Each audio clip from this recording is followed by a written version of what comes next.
का साया है, मेरे भारत की धरती पर छाया माया का साया है। अब नया सवेरा लाने को भारत में शिव आया है। अब नया सवेरा लाने को भारत में शिव आया है, मेरे भारत की धरती पर।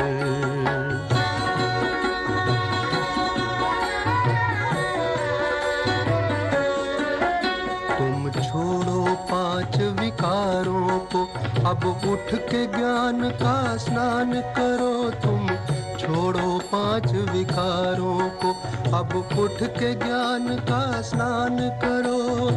संगम की पावन बेला में फिर भारत उत्थान करो। जागो मेरे भारतवासी, जागो मेरे भारतवासी, शिव तुम्हें जगाने आया है।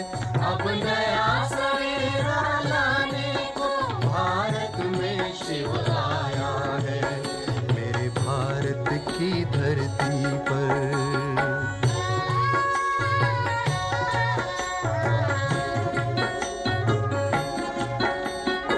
माया में छाए भारत को शिव ने ललकारा है। माया में छाए भारत को शिव ने ललकारा है। तज देह भान करो ज्ञान दान, अब यही हमारा नारा है। बस याद करो प्रतिपल उसको जो परम धाम से आया। ओम शांति। ബാബ വ്യക്തമായ സമയത്തെ പ്രകാശ് മണി ദാദിജിയുടെ അനുഭവങ്ങൾ നമ്മൾ കേൾക്കുകയായിരുന്നു.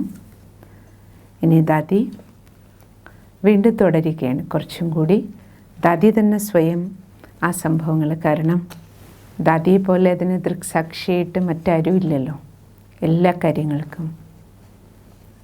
വളരെ കുറച്ച് പേരെ ആ സമയത്ത് മധുബനിലുണ്ടായിരുന്നുള്ളൂ എന്ന് നമ്മൾ കേട്ടുമല്ലോ. അതിലും എല്ലാ കാര്യങ്ങൾക്കും ബാബയുടെ കൂടെ തന്നെ സാക്ഷിയായിട്ട് ആ സംഭവങ്ങൾക്ക് വളരെ 3-4-5 പേരെ ബാബയുടെ കൂടെ ഫുൾ ടൈം ഉണ്ടാകാറുണ്ടായിരുന്നുള്ളൂ. അപ്പോൾ അതിലാണ് ആ സമയത്ത് ദാദി കൂടെ ഉണ്ടായിരുന്നു. ദാദി നമ്മളോട് പറഞ്ഞു. ഇന്നലെ ലാസ്റ്റ് പോയിൻ്റ് നമ്മളെന്താ കേട്ടത്? ബാബ അവ്യക്തമായതിനു ശേഷം ദാദി എല്ലാവർക്കും ഫോൺ ചെയ്ത് അറിയിച്ചു. ജബ് ഹോനി ഹോ ചുക്കി തോ ദാദീനെ താർ ദ്വാര, സംഭവിക്കേണ്ടത് സംഭവിച്ചു കഴിഞ്ഞു. ദാദി എല്ലാവർക്കും കമ്പി സന്ദേശമായി ടെലഫോണിലൂടെയും സൂചനകൾ അയച്ചുകൊണ്ടേയിരുന്നു. പക്ഷേ ഏതെല്ലാം സെൻറ്ററുകളിൽ കമ്പി സന്ദേശം എത്തിയോ അവർക്ക് ഈ ന്യൂസ് അപ്രിയമായത് കാരണം വിശ്വസിക്കാൻ കഴിഞ്ഞില്ല. പലർക്കും സംശയം തോന്നി. ടെലഫോണിലൂടെ ദാദി സംസാരിച്ചപ്പോൾ, പലർക്ക് ഈ ന്യൂസ് കൊടുത്തപ്പോൾ, പല സഹോദരിമാരും ദാദി സംസാരിക്കുമ്പോൾ തിരിച്ച് ദാദിയോട് ചോദിച്ചു, ദാദിയാണ് പറയണതെന്ന് അറിഞ്ഞിരുന്നിട്ടും ചിലർ ചോദിച്ചു, എന്താ താങ്കൾ ആരാണ്, എന്താ ഈ പറയണേ, ആരാ സംസാരിച്ചുകൊണ്ടിരിക്കണമെന്ന് ചിലർ തിരിച്ച് ചോദിച്ചു. ദാദിജിയാണ് പറയണമെന്ന് അറിഞ്ഞിട്ടും. എന്തുകൊണ്ടെന്നാൽ അവരുടെ അന്തരാത്മാവിൽ ഈ കാര്യത്തെ സഹജമായി സ്വീകരിക്കാൻ കഴിഞ്ഞില്ല. അതുകൊണ്ടാണ് അവർ ദാദിയോട് തിരിച്ചു ചോദിച്ചത്, താങ്കൾ ആരാ സംസാരിക്കുന്നത്. ചിലരുടെ മനസ്സിൽ ഇങ്ങനെയും തോന്നി, ഒരു പക്ഷേ ഈ കമ്പി സന്ദേശം അയച്ചതും ബാബ വെറുതെ നമ്മളെ ടെസ്റ്റ് ചെയ്യാൻ വേണ്ടി അയച്ചതായിരിക്കുമോ, ബാബ തന്നെ അയച്ചതായിരിക്കുമോ ഈ മെസ്സേജ് നമ്മളെ പരീക്ഷിക്കാൻ വേണ്ടി. കാരണം ബാബ പലപ്പോഴും കുട്ടികളെ പലതരത്തിൽ പല പരീക്ഷണങ്ങളും കുട്ടികളുടെ അടുത്ത് ചെയ്യുമായിരുന്നുവല്ലോ, എത്രത്തോളം കുട്ടികൾ ജ്ഞാനികളാണ്, യോഗികളാണെന്ന് മനസ്സിലാക്കാൻ. അപ്പം അതുകൊണ്ട് ഇതും അങ്ങനെ ബ്രഹ്മ ബാബ തന്നെ അയച്ച സന്ദേശമാണോ എന്ന് പോലും വിചാരിച്ചവരുണ്ട്. പിന്നെ ചിന്തിച്ചു, ഇല്ല, കുട്ടികളെ വിഷമിപ്പിക്കുന്ന തരത്തിൽ ഒരിക്കലും ബാബ ഇങ്ങനെ ചെയ്യില്ലല്ലോ. ന്യൂസ് കേട്ടിട്ട് വിശ്വസിക്കാൻ കഴിയാത്ത ചില യജ്ഞപുത്രർ മറ്റ് സേവാ കേന്ദ്രങ്ങളിലേക്കും ഫോൺ വിളിച്ച് ചോദിച്ചു, നിങ്ങൾക്ക് ഇങ്ങനൊരു ന്യൂസ് കിട്ടിയോ? ശരി തന്നെയാണോ? ഇത് സത്യമാണോ ഈ വാർത്ത? ഇങ്ങനെ അങ്ങോട്ടും ഇങ്ങോട്ടും ചോദിച്ചുകൊണ്ടിരുന്നു ചിലർ. പക്ഷെ അപ്പോഴേക്കും മറുഭാഗത്ത് നോക്കിയാൽ എല്ലാവരുടെയും കയ്യിൽ നിന്ന് സമയം പോയിക്കൊണ്ടേയിരുന്നു. മനസ്സിലെല്ലാവരും ചിന്തിച്ചുകൊണ്ടിരുന്നു, എങ്ങനെയെങ്കിലും മധുബനിലെത്തണം. കാരണം രാത്രിയാണല്ലോ ഈ മെസ്സേജ് കിട്ടണേ. റിസർവേഷനോ സൗകര്യങ്ങളോ ഒന്നുമില്ലാതെ എത്രയും വേഗം മധുബനിലെത്താൻ എന്താ ചെയ്യുക? ഏത് രഥത്തിലാണോ ശിവബാബ പ്രവേശിച്ചിരുന്നത്, ഏത് രഥത്തിലൂടെയാണോ സർവശാസ്ത്ര ശിരോമണി ഗീത ജ്ഞാനം ലഭിച്ചത്, ആ രഥം, ആ വിഭൂതിയെ അന്തിമ ദർശനം എങ്ങനെയെങ്കിലും ചെയ്യണം. എല്ലാവർക്കും പിന്നെ അതായി ലക്ഷ്യം. ആ രഥത്തെ എങ്ങനെയെങ്കിലും അന്തിമ ദർശനം എങ്കിലും ചെയ്യാൻ മധുബനിൽ എങ്ങനെയെങ്കിലും ഓടിയെത്തണം. അതായി ചിന്ത കുട്ടികൾക്ക്. വാർത്ത അറിഞ്ഞവർ അറിയാമായിരുന്നു, രാത്രി തന്നെ പുറപ്പെടുമ്പോൾ വണ്ടികളിൽ ഇരിക്കാൻ പോലും ട്രെയിനിലൊന്നും സ്ഥലം ഉണ്ടാവില്ല. കിടക്കാൻ പോയിട്ടിരിക്കാൻ പോലും സ്ഥലം കിട്ടില്ല എന്നറിയാം. എങ്കിലും ഭാരതത്തിൻ്റെ ഓരോ മഹാനഗരങ്ങളിൽ നിന്നും ഉപനഗരങ്ങളിൽ നിന്നും ബാബയുടെ മക്കൾ സൂചന കിട്ടിയതും തങ്ങളുടെ സുഖസൗകര്യങ്ങളെക്കുറിച്ചൊന്നും ചിന്തിക്കാതെ, ഭക്ഷണത്തെക്കുറിച്ചൊന്നും ചിന്തിക്കാതെ വളരെ വേഗം മധുബനിലെത്തിച്ചേരുന്നതിന് എന്തെന്ത് മാർഗം കിട്ടിയോ അതിൽ കയറി എല്ലാവരും പുറപ്പെട്ടു യാത്ര. പക്ഷേ മധുബനിലേക്കുള്ള യാത്ര ഇത്രയും വർഷം അവർ മധുബനിലേക്ക് പുറപ്പെട്ടു വരുന്നത് പോലെ ആയിരുന്നില്ല ഈ യാത്ര. ഓരോ തവണ ഓരോരുത്തരും മധുബനിലേക്ക് ട്രെയിൻ കയറുമ്പോഴും വളരെ സന്തോഷത്തോടെയാണ് യാത്ര ചെയ്തിരുന്നത്. പക്ഷെ ആ യാത്രയും ഈ യാത്രയും തമ്മിൽ രാത്രിയും പകലും പോലുള്ള വ്യത്യാസമുണ്ടായിരുന്നു. മധുബനിലേക്കുള്ള ഓരോ യാത്രകളിലും മക്കൾ ബാബയെ കാണാൻ, ബാബയിലൂടെ ശിവബാബയുടെ അവതരണം, ബാബയുടെ മധുര മുരളികൾ കേൾക്കാൻ, ആ ശ്രേഷ്ഠ സ്മൃതി മനസ്സിൽ അലയടിക്കുമ്പോഴുണ്ടാകുന്ന സന്തോഷത്തോടു കൂടിയാണ് ഓരോ തവണയും മധുബനിലേക്ക് എല്ലാവരും വന്നിരുന്നത്.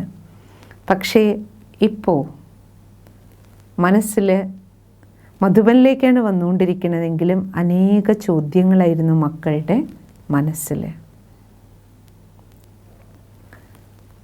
കൂടുതൽ പേരും ചിന്തിച്ചത് ഇങ്ങനെയാണ്, ബാബ അവ്യക്തമായി, ഇനി ശിവബാബ എങ്ങനെ മധുര മുരളി പറയും, നമ്മളെങ്ങനെ കേൾക്കും? ആ മാതൃതുല്യ പിതൃതുല്യ സ്നേഹവും വാത്സല്യവും എങ്ങനെ അനുഭവിക്കും? പരമാധ്യാപകൻ്റെ രൂപത്തിൽ നൽകിയിരുന്ന ആത്മീയ ശിക്ഷണങ്ങൾ നമുക്കിനി എങ്ങനെ കിട്ടും? സദ്ഗുരു നൽകിയിരുന്ന ജ്ഞാനരത്നങ്ങൾ വരദാനം ഇനി എങ്ങനെ കിട്ടും? ഇനി ആര് നമ്മളെ പ്യാരെ ബച്ചേ, മീഠേ ബച്ചേ, സിഖിലതെ ബച്ചേ, ലാഡ്ലെ ബച്ചേ,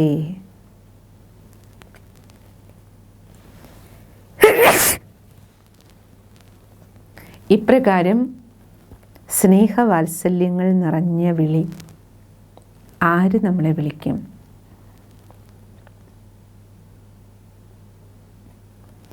अब हम ഇപ്പോൾ നമ്മൾ ചെറിയ കുഞ്ഞു തൈകളല്ലേ ആയിട്ടുള്ളൂ. ആര് നമുക്ക് ഈശ്വരീയ സ്നേഹത്തിൻ്റെ വെള്ളം ഒഴിച്ചു തന്ന് വളർത്തും? ബാബയിലൂടെ കിട്ടിയ ഈ ഗുപ്തമായ ജ്ഞാനം, ഗുപ്ത പുരുഷാർത്ഥം, ലക്ഷ്യവും വളരെ ഗുപ്തമായതാണല്ലോ ബാബ തന്നത്. ആ ലക്ഷ്യത്തിലെത്തിച്ചേരുന്നതിന് വേണ്ടി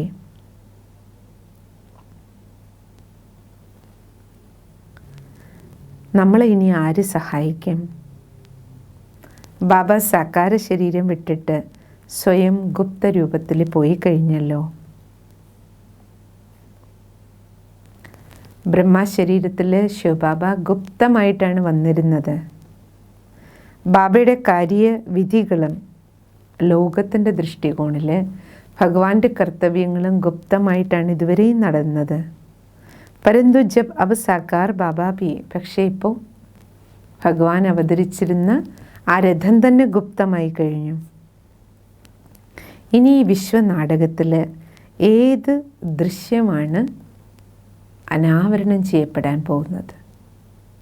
ഇതായിരുന്നു കുട്ടികളുടെയൊക്കെ മനസ്സിലെ ചിന്ത യാത്രയിൽ വന്നുകൊണ്ടിരിക്കുമ്പോൾ മധുബനിലേക്ക്. कभी उनके मन में प्रश्न उड़ रहे होते और कभी अतीत की यादें. ചില സമയത്ത് ഇങ്ങനെയുള്ള ചോദ്യങ്ങൾ ഉയർന്നു വന്നു. ചില സമയത്ത് ഈ ചോദ്യങ്ങൾക്കെല്ലാം ഉപരി ബാബയുടെ ഓർമ്മയുടെ സ്നേഹത്തിൽ മുഴുകിയിരുന്നു. ബാബയുടെ സ്നേഹ നിർഭരമായ ഓർമ്മകളിൽ മുഴുകി